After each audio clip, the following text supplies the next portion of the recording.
Il y a quelques instants, c'est Jean-Raymond Postic, membre du groupe de travail Union calédonienne sur le projet économique, qui est notre invité ce matin. La première partie avec les questions de Charlotte Mestre. Jean-Raymond Postic, bonjour. Bonjour. Samedi, vous présentiez le projet de financement du futur État indépendant. Sur quoi repose ce financement ? Écoutez, d'abord sur une réalité que les Calédoniens semblent parfois oublier, c'est qu'ils financent très largement le fonctionnement du pays.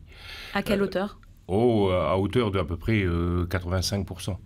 La contribution de la France, les fameux transferts, directement en tout cas dans les budgets des collectivités, ne dépassent pas 15%. En gros, c'est 5% pour le budget propre de la Nouvelle-Calédonie, c'est 10% pour les provinces et à peu près 15% pour les communes. Pourtant, les chiffres de l'ISEE parlent d'une participation au PIB de la France de 56%. Du coup, quel est le chiffre à prendre en compte ? Les transferts globaux, si on doit faire une comparaison entre les transferts financiers de la France, les fameux 150 milliards, par rapport à notre PIB, qui avoisine aujourd'hui les 1000 milliards, en fait, ça représente 15%.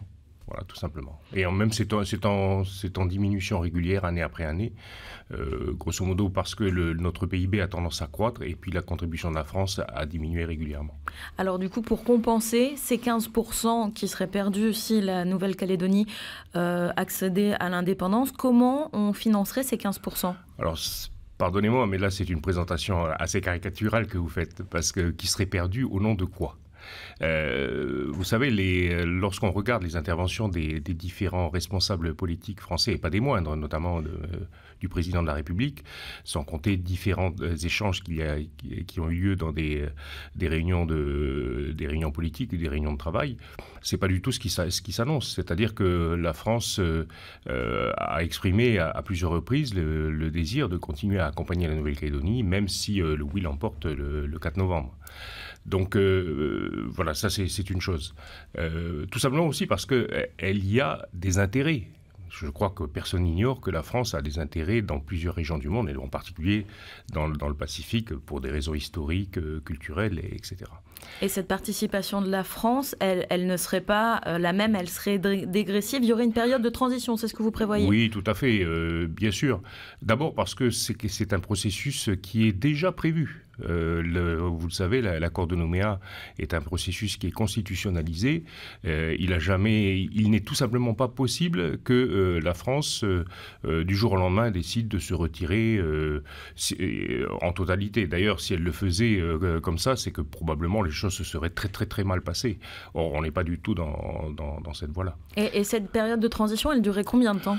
Au niveau du FLNKS, justement en se basant un peu sur l'accord de Nouméa, sur des analyses politiques, en gros, ça pourrait s'étaler jusqu'en 2022 à peu près, c'est-à-dire entre 3 et 4 ans. Je dois rappeler d'ailleurs qu'il s'agit de faire un transfert des dernières compétences régaliennes, et donc quand on regarde de quelle façon les différentes compétences ont été rétrocédées vers la Nouvelle-Calédonie, ça s'est jamais fait du jour au lendemain. Il y a toujours eu une phase qui s'est allée sur au moins 1 ou 2 ans pour chaque transfert de compétences. Et donc selon vous, selon l'Union calédonienne, selon le FLNKS, ces 4 ans suffiraient pour transformer l'économie au point de permettre que le nouvel État indépendant puisse se financer seul ? Oui, alors d'abord, il faut regarder de près, parce qu'on balance des grands chiffres comme ça. Bien entendu, nos adversaires, c'est souvent pour faire peur. Mais quand on regarde de près les fameux 150 milliards, en réalité, ces 150 milliards ne sont pas complètement indispensables à la Nouvelle-Calédonie. Quand on regarde bien, donc comme je le disais tout à l'heure, il y a à peu près 30 milliards là-dessus qui rentrent directement dans le budget aujourd'hui des collectivités calédoniennes. Donc voilà, ça c'est une chose. Ensuite, il y a là-dedans les fonctionnements des services de l'État. Pour simplifier, des fois on réduit ça au fonctionnement du Haut-Commissariat, mais c'est vrai. Dans les transferts dans les transferts financiers de la France, vous avez le fonctionnement du Haut-Commissariat, de son secrétariat général, etc. Ça, le pays n'a pas vocation à le prendre en charge lors de son accès à la pleine souveraineté. Ensuite, vous avez aussi 35 milliards qui correspondent à l'armée. Alors, il n'est pas du tout impossible que l'armée française demeure ici. Hein, je pense même que c'est dans les plans de l'État. Mais il est évident que ce n'est pas la Nouvelle-Calédonie qui va prendre ça en charge. Donc ça veut dire que pour l'armée, pour ce qui est de la défense du territoire national, ce serait... La France, il y aurait un partenariat avec la France pour cette partie-là? Mais très logiquement et très probablement. Regardez dans le monde, combien de pays ont réellement une armée? Très peu. Hein, et la plupart du temps, leur défense est organisée via des accords de coopération. Et pour ce qui est du reste des compétences régaliennes, parce qu'il y a l'armée, d'accord, mais il y a la justice, la police, comment ça se passerait? Absolument. Donc, sur 3 ou 4 ans, on a d'abord cette possibilité de continuer et d'intensifier la formation de jeunes Calédoniens, parce que on le sait bien, hein, ça c'est un peu un loupé quand même. C'était prévu, mais on n'a pas formé suffisamment de jeunes Calédoniens, de juges, etc., d'avocats. Comment, au cours de ces 4 années, on procéderait? D'abord, il faut optimiser les prélèvements sur le PIB. C'est-à-dire que l'essentiel du pays aujourd'hui fonctionne grâce à donc des prélèvements via les impôts, via les taxes. Donc il faut poursuivre la réforme fiscale, il faut renforcer la gestion économique et sociale de ce pays, parce que jusqu'à présent, on ne peut pas dire que ça a été très, très, très efficace, très rationnel, très structuré, très organisé. Et puis, bien sûr, il faut une vraie politique économique pour soutenir l'activité. Ça, c'est la première voie. C'est-à-dire, il y a sans doute possibilité, je dirais, d'obtenir plus en termes de financement public de la part du pays, de la part de l'économie. Ensuite, il faut bien dépenser. Comment ça se traduirait, pour revenir sur la participation de l'économie, comment ça se traduirait? Une hausse des impôts sur les sociétés? Non. Une réforme fiscale? Non, on sait très bien que en ce qui concerne les entreprises, ce sont pour la plupart des petites et des très petites entreprises. Il n'est pas question d'alourdir encore, je dirais, leurs charges via donc la fiscalité. Par contre, on sait très bien qu'il y a tout un pan, je dirais, pas de l'activité, mais en tout cas, il y a toute une quantité, je dirais, de choses qui doivent être davantage frappées par la fiscalité, notamment le capital. En tout cas, disons, les revenus du capital qui sont très peu taxés. Ensuite, il y a tout un ensemble de niches, les plus-values, notamment les plus-values immobilières, etc. Donc là, il y a de vrais gisements, puis sans compter, bien entendu, aussi mettre en place une redevance sur l'extraction de nos ressources naturelles, parce qu'il y a pour l'instant quasiment rien. Vous savez, pour la redevance pour un hectare, je dirais, de terrain minier exploitable, je crois que c'est 700 francs par an, quoi. Donc c'est ridicule. Et ça, c'est quelque chose qui serait accepté par les industriels? On sait que la passe n'est pas très très bonne. C'est quelque chose que vous avez déjà entamé comme discussion? Oui, mais vous savez, la Nouvelle-Calédonie est un des rares pays où pour ramasser une tonne de terre, on paye quasiment rien. Il y a des pays où il faut mettre beaucoup d'argent sur la table avant de pouvoir exploiter. Je prends un des principaux gisements là, qu'il y a quelques années qui a été pris en main par un industriel au Canada. Ils ont payé 300 milliards avant de pouvoir commencer à l'exploiter. Donc voilà, je veux dire, c'est quelque chose qui est presque naturel dans le pays. Et au-delà de la fiscalité ? Alors, au-delà de la fiscalité, bien sûr, il y a l'activité économique. Le pays regorge d'atouts dans beaucoup de domaines. Hein. Donc, aujourd'hui, on est assez peu dynamique là-dessus. Il faut vraiment un plan de développement à ce niveau-là. On a des potentiels, on a des ressources naturelles, on a des infrastructures qui sont vraiment à la hauteur, y compris comparé à des pays, des grands pays de la région, hein, notamment la Nouvelle-Zélande, etc. On a une population qui est formée, qu'il faut continuer à former. On a, je dirais, des réflexions stratégiques. On manque pas d'atouts. Voilà. Alors, deuxième volet, il faut bien entendu bien dépenser ensuite notre argent. C'est qu'aujourd'hui, cet argent-là, l'argent public, il n'est pas bien utilisé. Et on continue à en parler dans la deuxième partie de l'émission. Merci Jean-Raymond Postic. Voilà. L'invité de la matinale sur La Première. Jean-Raymond Postic est avec nous ce matin, membre du groupe de travail Union calédonienne sur le projet économique, et nous attendons vos questions au 258 et je le dis une nouvelle fois, n'attendez pas s'il vous plaît le dernier moment pour nous appeler. Charlotte Mestre. Alors Jean-Raymond Postic, samedi vous avez présenté donc les pistes de financement d'un État indépendant si le oui l'emportait le 4 novembre prochain. Parmi ces pistes, il y a la refonte de la gestion de l'argent public et ça passerait selon l'Union calédonienne par la création d'une banque publique. Quelle serait sa mission ? Alors effectivement, ce qui passe souvent inaperçu pour les Calédoniens, c'est que l'argent public qui sert à faire fonctionner toutes les collectivités, Nouvelle-Calédonie, province, commune, en fait, nous n'avons pas la main sur cet argent public. En fait, certes, c'est voté par les assemblées représentatives, mais en même temps, cet argent public, il est géré par l'État, c'est-à-dire qu'il va dans les caisses de l'État. Et donc, ce que nous préconisons, c'est de reprendre la main sur la gestion de cet argent public, ce qui représente des sommes assez considérable, l'ensemble du budget, si je rajoute bien sûr les impôts, taxes et les recettes qui viennent de la fiscalité plus d'autres recettes, ça représente déjà au moins 250 milliards. Donc ces 250 milliards-là, en fait, sont gérés dans les caisses de l'État. Mais si la Nouvelle-Calédonie devenait indépendante, de toute façon, ce sera à elle de gérer cet argent. Ah, absolument. Dans ce cas-là, qu'est-ce que changerait une banque publique ? Vous savez, comme on n'a pas aujourd'hui d'organisme de gestion des fonds publics, il faut en créer un. Là, on n'invente absolument rien. Tous les pays qui sont indépendants ont structuré leur système de financement public. Et donc, il s'agit de créer une banque publique qui récupérerait la gestion de cet argent-là, plus d'autres choses. Parce que, par exemple, il y a ce qu'on appelle les fonds en déshérence. Les fonds en déshérence, qu'est-ce que c'est ? Ce sont les fonds qui ne sont pas vraiment... C'est pas de l'argent public, mais en même temps, c'est de l'argent qui n'est plus attribué à quelqu'un. Parce que, par exemple, ce sont des héritages, on ne sait plus à qui les attribuer. C'est de l'argent qui correspond à des contentieux. Ce sont des comptes gelés. Ce sont tout un ensemble de... c'est le fruit des liquidations. Et aujourd'hui, où est-ce que ça va cet argent ? Au bout d'un certain temps, ça sort des banques privées et ça va dans la Caisse des dépôts et consignations en France. Et ça représente des sommes assez considérables. Nous, on estime que ça doit représenter à peu près 100 à 150 milliards sur une année. Et donc, cet argent-là, il a vocation à intégrer aussi la banque publique. Alors, si on fait déjà le compte, on est déjà presque à 400 milliards. Alors, bien sûr, les budgets, l'argent rentre et puis il sort. Mais contrairement à ce qu'on pense, il ne sort pas si rapidement que ça pour une bonne partie.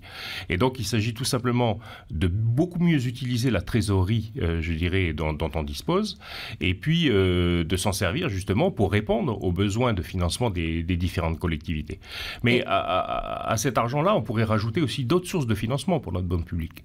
C'est-à-dire qu'on pourrait très bien faire des emprunts comme c'est le cas partout ailleurs, auprès de la Banque mondiale, auprès de la Banque européenne d'investissement, etc. On pourrait lancer aussi des emprunts obligataires. Vous savez, ce sont des obligations qu'on émet, qui sont mis en vente auprès d'investisseurs, auxquels on garantit donc le retour peut-être au bout de 10 ans, etc.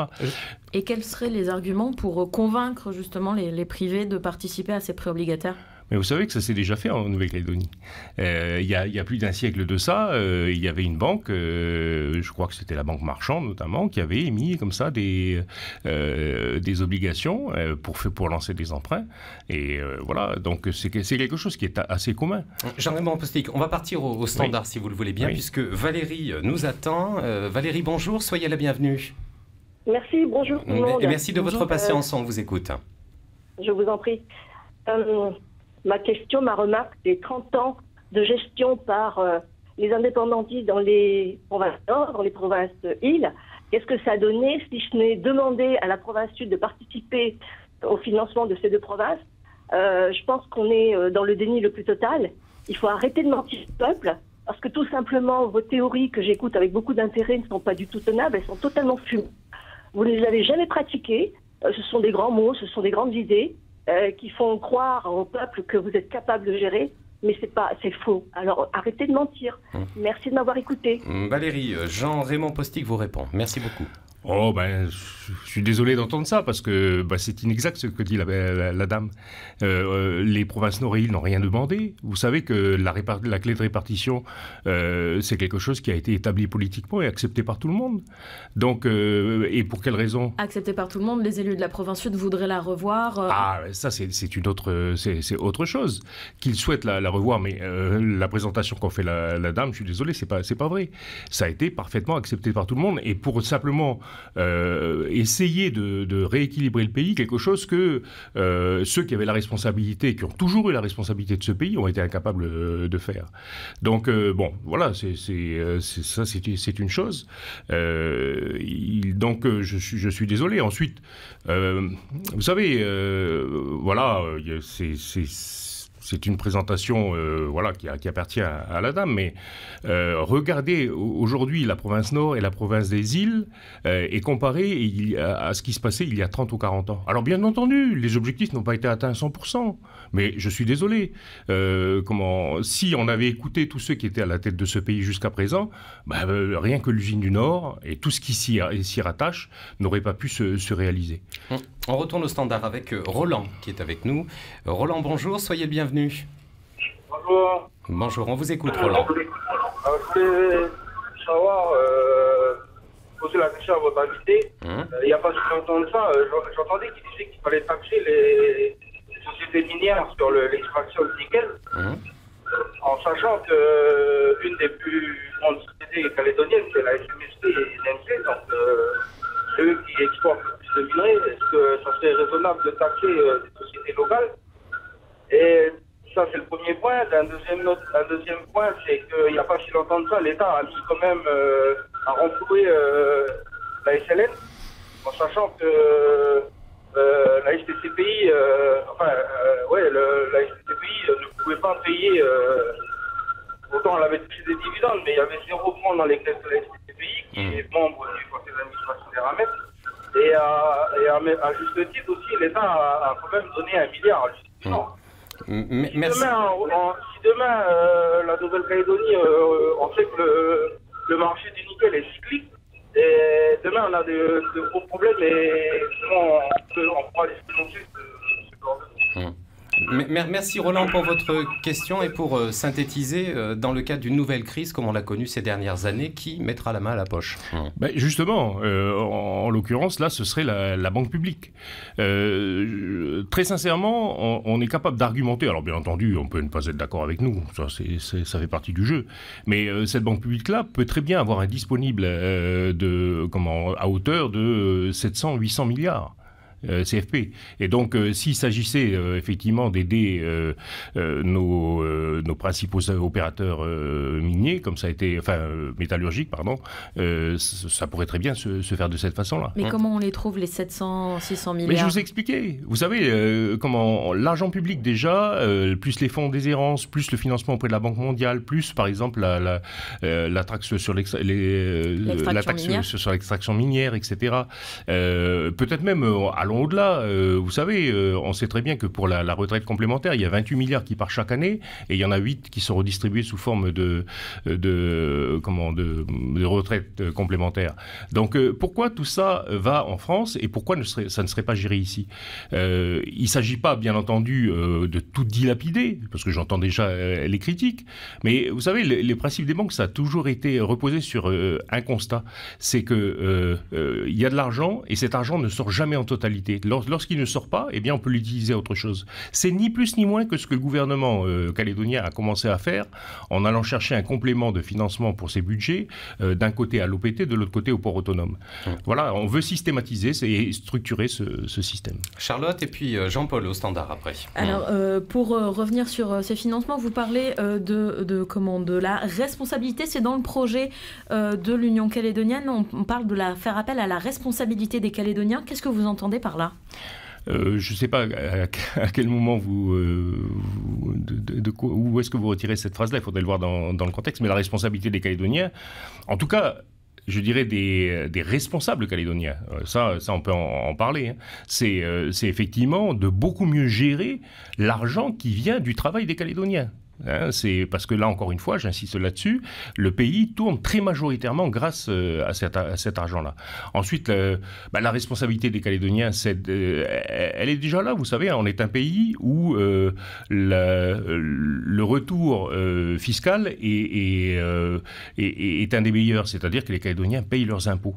Donc ils sont déjà responsables. Après, voilà, ce qu'on attend d'eux, c'est qu'ils continuent à s'investir, parce que les Calédoniens ont le sens des affaires, ont le sens de l'entreprise, qui continuent à s'investir parce qu'il y a des choses à faire et des potentiels dans ce pays. On va retourner au standard pour la dernière fois, et pour ne pas se mettre en retard, il est déjà 7h16.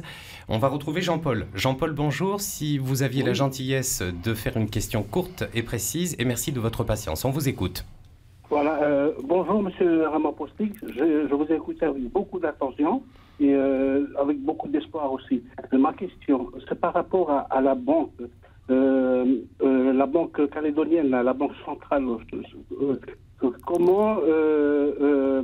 Comment formera-t-on le plus tôt possible des responsables pour gérer cette banque-là? Voilà, on sait qu'il y a beaucoup de choses qui ont traîné depuis la mise en place de l'accord de Matignon, de l'accord de Nouméa, mais on voit un petit peu aujourd'hui la nécessité de formation de cadre. Merci. Merci Jean-Paul. Jean-Raymond Postic. À ce niveau-là, franchement, pas d'inquiétude. D'abord parce qu'on a une antériorité. Il y a eu déjà une banque qui a été créée ici, qui s'appelle donc la BCI, mais qui n'est pas une banque publique. Hein. C'est une banque beaucoup plus orientée vers les acteurs privés. Ensuite, on a des gens qui ont été formés. Je vais parler d'un, je vais le citer, puisqu'il est très connu. C'est par exemple Monsieur Cornaille, mais c'est pas le seul. Il y a des jeunes qui arrivent derrière. Je connais Monsieur Alain Pidgeot qui a eu exactement la même formation, et il y en a quelques autres aujourd'hui qui ont été formés dans les plus prestigieuses et les plus grandes écoles, je dirais, de formation aux activités bancaires. Donc en fait, ça pourrait faire partie du partenariat avec la métropole. Complètement. Je veux dire, c'est quelque chose qui est parfaitement réalisable à 3-4 ans, là aussi. Hein. Simplement, vous savez, c'est toujours une question de volonté politique, quoi. Jean-Raymond Postic, merci d'avoir été avec nous. Bien sûr, on n'a pas pu évoquer l'ensemble du projet de financement de l'indépendance. Il y a beaucoup de choses à dire. Merci en tout cas d'avoir été avec nous. Et je rappelle que vous êtes membre du groupe de travail de l'Union calédonienne pour ce projet économique de l'indépendance. Merci. On aura sûrement l'occasion de vous revoir et de vous